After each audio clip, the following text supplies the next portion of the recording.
साथियों, जिस मकान में हम रहते हैं उसका हमारे पास क्या सबूत होता है? हम कहते हैं ये हमारी ज़मीन है, तो उसका क्या सबूत होता है? उसका सबूत होता है रजिस्ट्री। जी हाँ साथियों, सरकार द्वारा दिया गया ऐसा दस्तावेज जो ये तय करता है, ये प्रमाणित करता है कि इस मकान के मालिक आप हैं। तो सरकार के इस महत्वपूर्ण कार्य में सरकार को बहुत बड़ा राजस्व देने वाला विभाग, आम आदमी को मालिकाना हक देने वाला विभाग, उप पंजीयक विभाग। और आज हमारे साथ रतलाम जिले के जिला पंजीयक आदरणीय श्री प्रभात कुमार वाजपेयी जी हमसे जुड़ रहे हैं। सर, आपको बहुत बहुत नमस्कार। सर, पंजीयन विभाग एक बहुत महत्वपूर्ण विभाग है, तो शासन का पंजीयन विभाग क्या है, उसका स्वरूप क्या है और वो आम आदमी से कैसे जुड़ा हुआ है, उसके बारे में हमको बताएं। पंजीयन विभाग वाणिज्यकर विभाग के अंतर्गत एक विभाग है। अच्छा। इसके साथ में वाणिज्यकर विभाग में commercial tax department, excise department और पंजीयन और मुद्रांक विभाग है। ये 3 विभाग हैं और शासन के लिए राजस्व एकत्र करने वाला एक महत्वपूर्ण विभाग है। इसका सालाना लक्ष्य लगभग 6,000 करोड़ रुपये के आसपास है। यानी जो है मध्य प्रदेश में पूरे मध्य 6,000 करोड़ लगभग रुपये 6,000 करोड़ रुपये का राजस्व शासन होता है। जो विकास सरकार अपने शासन अपने विकास की विभिन्न जो भी गतिविधियां उनके करती है, जो उससे भी होता है। व्यवस्था है उसमें। तो सर, पंजीयन विभाग जो आम आदमी को एक मालिकाना हक देता है, वो क्या होता है, उसके बारे में नहीं, देखिए, इसमें मैं थोड़ा सा क्लैरिफिकेशन दे दूँ कि पंजीयन विभाग जो है वो एक एविडेंस क्रिएट करने वाला विभाग है। साक्ष्य 2 व्यक्तियों के मध्य जो सौदा होता है उसके लिए शासन ने जो शुल्क निर्धारित कर रखा है, उस शुल्क को ले करके एक एविडेंस क्रिएट करता है कि 2 व्यक्तियों के बीच में ये समव्यवहार हुआ है और उस समव्यवहार को केवल एक साक्षांकित करने का कार्य करता है। मालिकाना हक देना या उसकी जांच करना ये पंजीयन विभाग के कार्य में नहीं है। ये होता है विभिन्न जो शिक्षा न्यायालय होते हैं उनका कार्य होता है। इस कार्यालय में केवल एविडेंस क्रिएट करता है। मान लीजिए आप आए और आपने ये कहा कि ये मकान मेरा है, तो उस समय तो दस्तावेज वो शुल्क लेकर के हो जाएगा, परंतु भविष्य में यदि विवाद होता है या कोई स्थिति बनती है तो वो जो एविडेंस क्रिएट हुआ है उस एविडेंस को लेकर के व्यक्ति कोर्ट में जा सकता है कि इन्होंने ये कहा था कि ये मकान हमारा है और इन्होंने इस आधार पर भेजा था। तो एक तरह से ये एविडेंस क्रिएट करता है और मूल काम ही पंजीयन विभाग का ये है। जैसे अभी आपने देखा कि सूचना का अधिकार 2005 में लागू हुआ, सूचना अधिकार अधिनियम, परंतु पंजीयन विभाग एक ऐसा विभाग है कि ये 1908 से लागू है इसमें सूचना का अधिकार। और इसका विभाग का मूल कार्य ही यह है कि 2 व्यक्तियों के मध्य जो समव्यवहार हुआ है उसके रिकॉर्ड को, उसके समव्यवहार की एक कॉपी को अपने यहाँ रखना और भविष्य में रेफरेंस के रूप में काम करना। मतलब एक तरह से कस्टोडियन ऑफ पब्लिक रिकॉर्ड से रिकॉर्डिंग द इमोरल प्रॉपर्टी। तो यानी सीधा सा हम समझें तो हमारी प्रॉपर्टी का एक प्रमाण, एक डॉक्यूमेंट्स, गवर्नमेंट डॉक्यूमेंट्स जो है वो रजिस्ट्री होती है जो हमें बताती है कि भाई हम मालिक हैं। हाँ, तो आम आदमी तो यही बिल्कुल सही बात है। एक जनरल परसेप्शन यही होता है, कॉन्फिडेंस लेवल लोगों में बनता है। इसलिए रजिस्ट्रार ऑफ एश्योरेंस के नाम से इसको ज़्यादा जाना जाता है। जब आप नेट पे इसको सर्च करेंगे, हाँ, जब आप नेट पे सर्च करेंगे तो रजिस्ट्रार ऑफ एश्योरेंस के रूप में इसको ज़्यादा कि एक आश्वासन मिलता है व्यक्ति को कि ये जो मेरे पास डॉक्यूमेंट है ये मेरे को एविडेंस के रूप में भविष्य में मदद करेगा। परंतु उस डॉक्यूमेंट की लीगलिटी क्या है, ये लीगलिटी को चेक करना, उस लीगलिटी की सैंक्टिटी को तय करना, ये काम माननीय सिविल कोर्ट्स का होता है।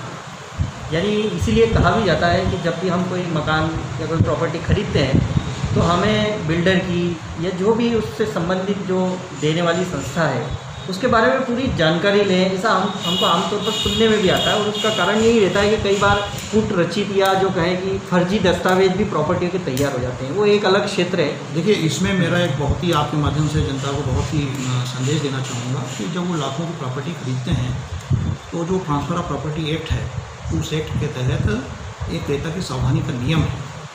उस क्रेता की सावधानी का नियम का पालन करना चाहिए। उसमें यह है कि सबसे पहले व्यक्ति जिस व्यक्ति से संपत्ति खरीद रहा है उसके ओरिजिनल पेपर देखे। दूसरा, उसका सब रजिस्ट्रार ऑफिस में अपने संबंधित या तो स्वयं या अभिभाषक के माध्यम से सब रजिस्ट्रार ऑफिस में सर्च करें कि उस पर पूर्व में कोई चार्जेस वगैरह तो नहीं है, किसी बैंक में कोई मार्गेज तो नहीं है। और तीसरा, उसकी जाहिर सूचना अवश्य देना चाहिए। मान लीजिए कभी उसने कहीं उस प्रॉपर्टी को बाहर मार्गेज रखा हो, तो ऐसी स्थिति में ये तीनों चीज़ों की सावधानी, क्रेता की सावधानी रखना चाहिए। इससे क्या होता है कि जब वो व्यक्ति जब जाता है इन तीनों नियमों का पालन करके, तो कोर्ट भी उसको एक सद्भावी क्रेता के रूप में उसको लाभ देता है। और ये प्रत्येक व्यक्ति को करना चाहिए, क्योंकि जैसे जैसे जनसंख्या बढ़ रही है, प्रॉपर्टी की कीमतें बढ़ रही हैं, तो लोग धीरे धीरे इसमें फ्रॉड कर रहे हैं। कभी कभी ऐसे केसेस हमें सुनने में आते हैं, परंतु हमारा चूंकि कार्य क्षेत्र वो नहीं है, इसलिए हम उस पर बिल्कुल कहते हैं कि आप संबंधित न्यायालय या संबंधित सक्षम एजेंसी से संपर्क करें। निश्चित ही जब भी ऐसी कोई प्रॉपर्टी या बड़ी आप कोई इन्वेस्टमेंट करते हैं, तो पहले हमें उन कागजों को विभाग में जाकर हमको उसको जांच कर लेनी चाहिए। पंजीयन विभाग में जाकर पता लगा सकते हैं, अन्य अन्य अनेक संस्थाएं। ठीक, तो सर ये जो रजिस्ट्री जिसको आम भाषा में कहा जाता है, तो रजिस्ट्री करवाने के लिए क्या व्यवस्था रहती है, एक नीचे स्तर से लेके ऊपर स्तर तक इस विभाग की क्या, थोड़ा सा उसके बारे में हमको बताइए। देखिए, सबसे महत्वपूर्ण चीज़ रजिस्ट्री की प्रक्रिया तो ठीक है। पहले मैं ये बता दूं कि रजिस्ट्रेशन प्रत्येक दस्तावेज का कराना चाहिए जिनका अनिवार्य होता है। जैसे 100 रुपये से अधिक की रजिस्ट्री जो भी हो, 100 रुपये से अधिक मूल्य की कोई भी संपत्ति है, अचल संपत्ति, उसका पंजीयन तो हमारे एक्ट में अनिवार्य है। यानी साथियों, अगर 100 रुपये से ज़्यादा यानी 150 रुपये की भी हमने, 150 रुपये की भी अगर हमने कोई संपत्ति खरीदी, तो उसका हमें पंजीयन अचल संपत्ति। अच्छा, यहाँ पे स्पष्ट कर दूँ कि अचल संपत्ति का मतलब, बाजार मूल्य का मतलब ये नहीं कि व्यक्ति अपने हिसाब से आंक ले। उसके लिए गवर्नमेंट की गाइडलाइन जो कि एक व्यवस्थित प्रक्रिया के तहत बनती है, उस प्रक्रिया के तहत जो गाइडलाइन बनती है, उस गाइडलाइन से यदि उसका मूल्य 100 रुपये से अधिक आ रहा है, तो उसका पंजीयन अनिवार्य है। और जहाँ तक सेटअप का प्रश्न है, भोपाल में हमारा मुख्यालय है, HOD का ऑफिस है, IGR inspector general of registration है, पूरी एक व्यवस्था है। उसके नीचे जॉइंट IG साहब हैं, और फिर इंदौर में, भोपाल में, ग्वालियर में DIG महोदय बैठते हैं। प्रत्येक डिस्ट्रिक्ट पे DIG और नीचे सब रजिस्ट्रार की पोस्ट होती है।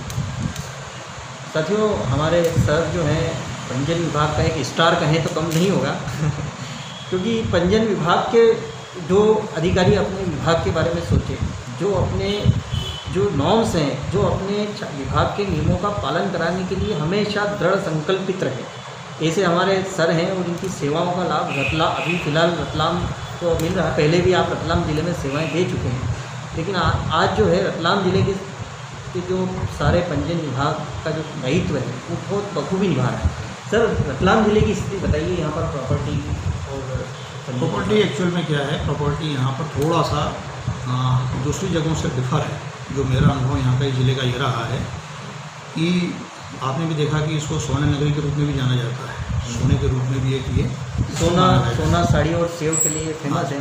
तो यहाँ पर ये हो रहा है कि मैं ये देख रहा हूँ कि पूरे झोन में, इंदौर उज्जैन झोन में, यहाँ पे 60%, 70%, 80% का, इवन नीमच में तो 240% तक की ग्रोथ आई है।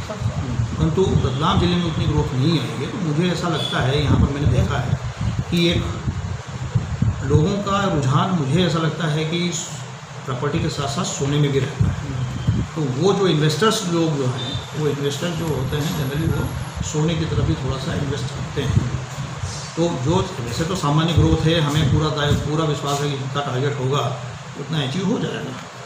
और 100% हम कलेक्टर महोदय और अन्य राजस्व अधिकारी महोदय और हमारे पूरे स्टाफ के सहयोग से इसका पूरा अचीवमेंट कर लेंगे, कोई दिक्कत नहीं आएगी।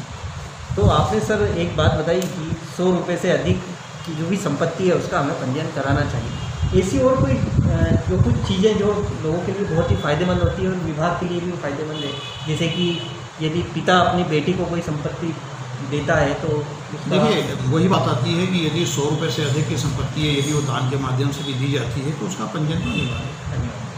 ये है कि गवर्नमेंट ने उसमें स्टैम्प ड्यूटी की कमी कर रखी है।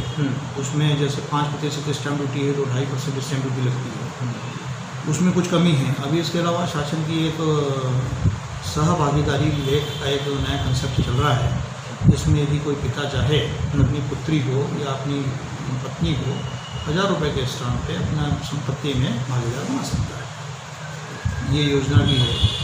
और सबसे महत्वपूर्ण चीज़ क्या है, एक चीज़ मैं बोलना चाहूँगा, वो है वसीयत के संबंध में। वसीयत से आप हजारों करोड़ों जितने चाहोगे उतने रुपयों की संपत्ति को सादे कागज़ पर लिख करके दस्तावेज का यदि आप विधिवत पंजीयन करवाते हैं तो वो उसकी सबसे बढ़िया ऑथेंटिसिटी रहती है। केवल ये ना समझिए कि वो मृत्यु उपरांत लागू होता है, वो भी एक विधिवत दस्तावेज होता है। उसका बाकायदा पंजीयन कराइए, उसको हर कोर्ट में मान्यता होती है और भविष्य में विवाद से बचने के लिए ये बहुत अच्छा साधन है, जो बहुत सस्ता है, लगभग निःशुल्क है। 1001 रुपये के उसमें खर्चा आता है, स्टाम्प पेपर तो लगते ही नहीं जो पंजीयन शुल्क लगता है उसमें। तो प्रत्येक व्यक्ति को बिना भावुक हुए कि भैया हम इनको कहाँ करवा रहे हैं, हमारे बुजुर्गों से कैसे कह रहे हैं कि आप वसीयत कीजिए, वसीयत प्रत्येक व्यक्ति को करना चाहिए। इस मामले में केरल स्टेट में सबसे ज़्यादा वसीयत होती है।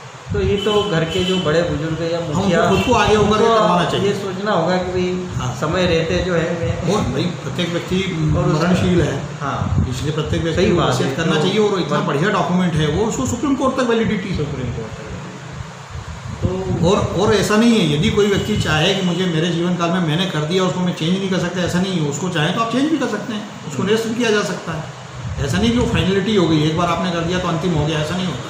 जो अंतिम रूप से की जाती है वो वसीयत मान्य होगी उसकी।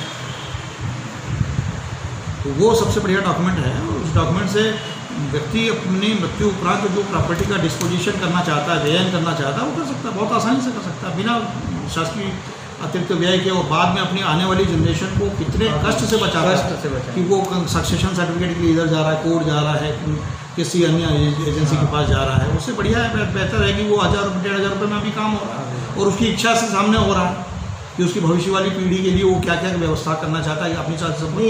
इसे जो मैं अगर व्यवहारिक दुनिया से अगर जोड़ूँ इस चीज़ को, तो वो मोह को जो है थोड़ा छोड़ करके कि, लेकिन एक ये भय भी उसमें काफ़ी सामाजिक जो है चीज़ें चलती है। नहीं, मैंने आपको कहा ना मोह वाला प्रश्न नहीं है उसमें। तो ये है ना कि व्यक्ति चाहे तो लास्ट मोमेंट में भी चेंज कर सकता है। वही है कि वसीयत अंतिम नहीं होती है ना, वसीयत अंतिम वाली महत्वपूर्ण होती है। यानी लग रहा है कि मैं अभी हाँ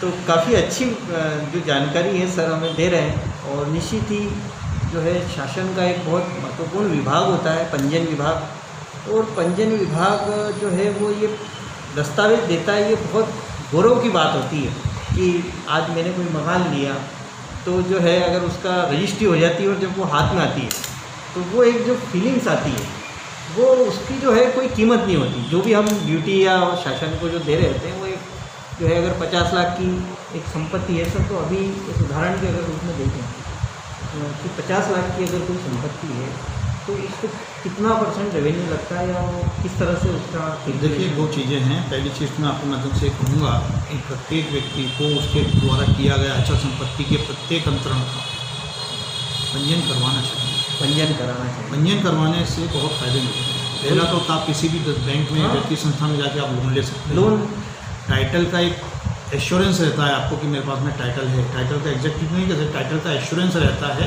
जिसको सिद्ध किया जा सकता है। और तीसरा, मान लीजिए भविष्य में कभी किसी मुआवजे वगैरह की स्थिति बनती है, कहीं लैंड एक्विजिशन की स्थिति बनती है तो उसमें वो डॉक्यूमेंट बहुत काम आते हैं।